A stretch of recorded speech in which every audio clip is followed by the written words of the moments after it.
Welcome back to another one, y'all. Told you we on that SCP grind. We back, bro. Just keep tuning back into her. You know what I'm saying? We here. We got an SCP-956, the Childbreaker. I actually know about this SCP back when I used to do the oversimplified one. Like it was like the manga YouTube one, but like it was like the YouTube or like video version.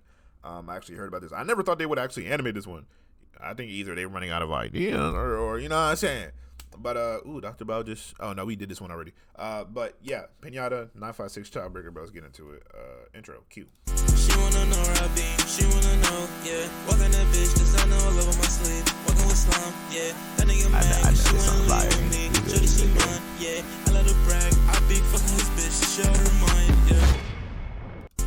Now, I know we on the wrong screen. I wasn't paying attention and clicked the wrong button. Just give me a second. Let's get out the mystical forest. Alright, we here. Viewer discretion is advised. The boys were playing soccer in the middle. Just trap that. This nigga's the next Messi, bitch. God. Yo, you seen the way he trapped that ball? Oh my God.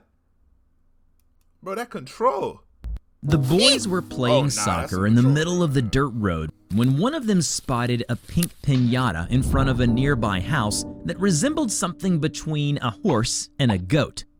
As kids, they didn't think anything of it and thought they were lucky to find some candy or maybe even money inside of it. Yet, one of the boys, Will, felt like— Look. A piñata inside of a bush is crazy. I'm not even going to be like, ooh, what is that? I don't care how old I am at whatever age. I'm going to be like, hey, yeah, you go check it out. Let me record or some shit. You know what I'm saying? Like, I'm not— like something was off about it and didn't approach it. His friend, Ken, on the other hand, ran over to it. But when he got within a few feet of it, he froze. Gotta have friends like this. He called out to Will, yelling that he couldn't move before he couldn't even talk a few seconds later. Frightened, Will took a step back, unwilling to even help his friend. Bro. Smart. The piñata started walking towards Ken, its cartoonish eyes analyzing him as it approached. Will knew he should have ran, but yet he was too afraid to move. That piñata. Oh my God! He just get headbutted by a piñata? Bro, what the hell? That nigga just— alright, bro. Butted Ken in the stomach over and over and over again, thrashing into him. Will could faintly hear Ken.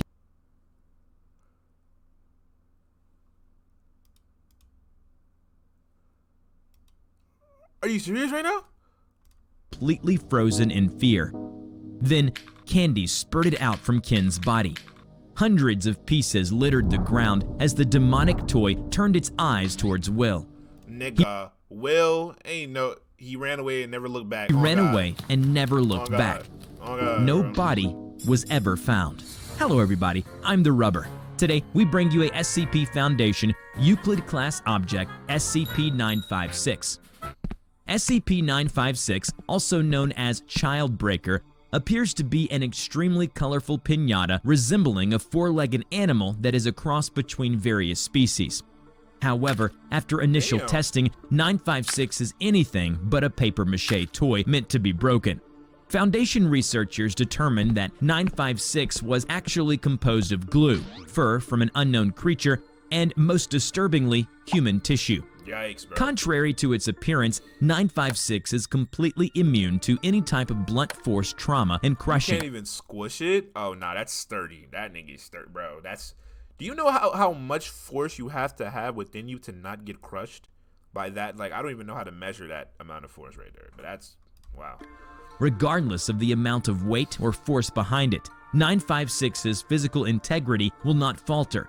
And in some cases, it has managed to damage the vices used in attempts to crush it. Jeez. 956 appears to only be in a docile state, waiting, until children under the age of 12 get within around 15 feet of it. Upon reaching the range of activation for 956, the child will become unable to move after around 7 to 28 seconds, becoming paralyzed in the last stance that they held. While this does not kill the victim, they cannot move or speak, but are able to see and feel, as suggested by incredibly fearful and rapid eye movements. After a few more seconds, 956 will then begin to inflict sudden and incredible— bro, he just smacking him. Could you imagine? Bigot, mink, mink, mink. Bro, you can't do nothing. You just gotta sit there and take it. Pause. Oh my God. Double blunt force trauma on its victim, directed at their torsos until they break in half, or are opened up. Once they are, candy of an unknown kind will burst out from inside the victims, ranging from 23 to 1,323 pieces. These pieces of candy are thus designated as SCP-956-1. If the victim is somehow managed to be moved approximately 36 feet away from 956 successfully, they will be spared from being cracked open. Unfortunately, they will still be frozen in place, and no victims have ever been recorded as recovering from that state. For real? Oh yeah, it's over, bro. There's no escaping. You might as well, bro. You can't move no more? So you just killed all your sense of movement. Victims usually die rather shortly after this occurs, due to severe dehydration of the body and their organs. When Foundation... That's even worse, bro. That's unfortunate, too. Researchers examined the corpses of such victims, they saw that due to the intense dehydration, the bodies became brittle, like that of a piñata. Furthermore, due to this research, the Foundation was able to determine where the human tissue came from in relation to 956. Pieces of human tissue were seen to be halfway converted into pieces of the unknown candy from inside the organs of its victims. The longer they stayed within the range of 956, the more conversion of tissue to candy took place. Anyone over the age of 12 who consumed 956-1 underwent seizures in mere minutes, and a small percentage suffered from heart attacks. Around only a third of those survived the ordeal. On the other hand, if a child under the age of 12 consumes kids eating this shit? The candy, they will stand up straight with their arms stretched outward, and the following will occur in the following sequence. Yeah, don't they turn into one of them bitches? Yeah. First, they experience rapid hair loss. Then, paper mache will sprout from the skin. This is crazy, bro. And finally, an extremely painful restructuring of their bone and muscles. After an agonizing 9 minutes, the transformation will be completed, and the victim will then have become another instance of 956. None have survived the transformation, nor has anyone have had the transformation prevented once 956-1 has been consumed by a child under 12. Outside of testing, 956 has begun showing capabilities of locomotion, as observed in a security feed which shown that 956 was wandering around its cell, tracing the perimeter of the room. It did this for about an hour before staring at a spot on the wall. Review of the footage has shown that it was facing this wall after returning to docile state during previous tests. Dr. N, the researcher responsible for 956, realized a horrifying implication. After reviewing the footage, he ordered his assistant to keep watching over the live feed of 956's containment. "Keep your eyes on that thing. If it moves, call me immediately." He ejected the recording tape and hurried towards the site director's office. "Hello and good morning, sir. Forgive the lack of formality, but please allow me to get right to the point with 956. I believe, and with good reason, that the piñata should have its safe classification removed and have it be replaced with Euclid." The site director, interrupted in the middle of his tea, said bewilderedly, "I would have preferred that you knock before entering next time, but for now, speak." "I think it's best that you see for yourself, sir." He handed the tape and the site director played it on his computer. "So it moves and stares at the wall. What about it?" Dr. N cleared his throat. "Sir, directly east of our current site is an elementary school. It was only about a few kilometers away. It sensed its victims and it's aiming for those kids." The site director pondered for a moment and then made a swift decision. All right. Access granted to change SCP-956's classification from safe to Euclid effective immediately. Thank you, sir. As a preventative measure, 956 will be transferred to another site that is far enough from any school or playground. It was a precaution which relieved Dr. N greatly. Good call, sir. If my boy is still studying there and falls victim to that creepy thing, Dr. N said with a forced smile on his face. What happened to your boy, if you don't mind me asking? He went missing months ago. Was playing with his best friend when it happened. Both kids went missing on the same day. Would you like to see his picture?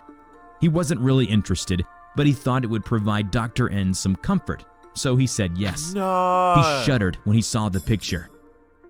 His name is Will, the one on the left. He would be turning 12 in another 2 months. My condolences, Doctor.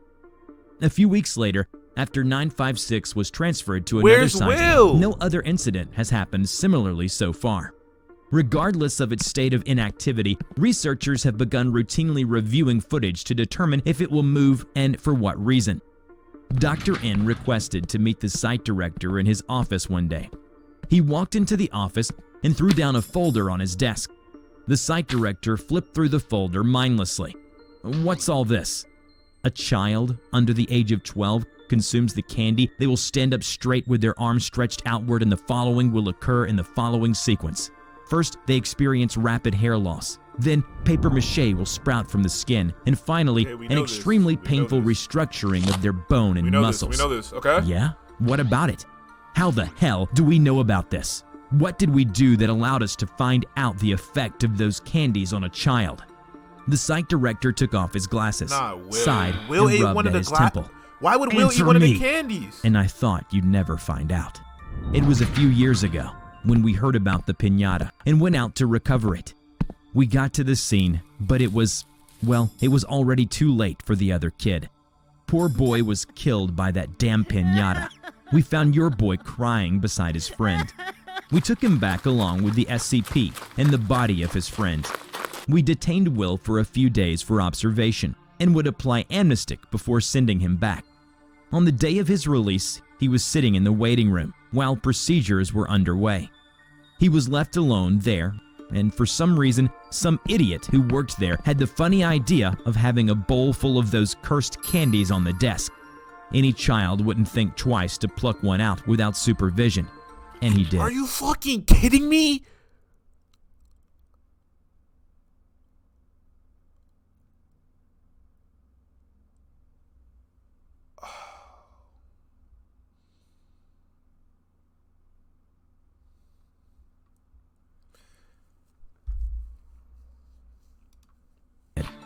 At this point, the doctor was already sobbing.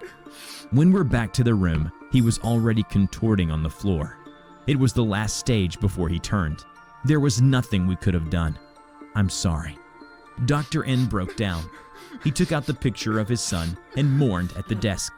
The thought of Will turning into a predatory piñata was too much for him to bear. The doctor's son was gone, left only the memories of him in his mind, and the report of an anomaly acquired from his tragic death. Remember to check out my new animation channel, The Rubber Talks, where Nigga, when it come to kids, bro, that shit is not. It's like, bro, these niggas fucking brain, like, that's a body, nigga. That's murder.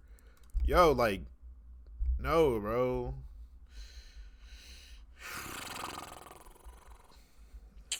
Hope y'all enjoyed that, bro.